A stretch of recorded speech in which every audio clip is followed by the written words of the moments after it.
ভাইরা আমার, আল্লাহর কসম করে বলি, একটা সময় আসবে মন খুলে নামাজ পড়তে চাইবেন। বিশ্বাস করেন ভাই, লিখে রাখেন ডায়েরিতে।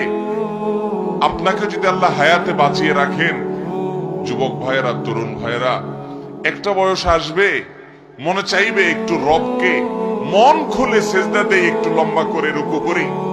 পারবেন না, অসুস্থ হয়ে যাবেন, রোগবালায় ধরে ফেলবে। বাবারে, সে সময় আসবে না?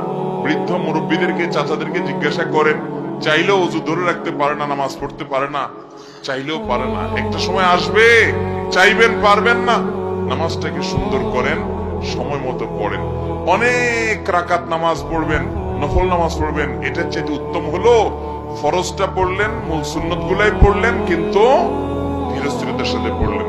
10 রাকাত তাড়াহুড়ো করে পড়ার চাইতে 2 রাকাত আস্তে আস্তে পড়া অনেক বেশি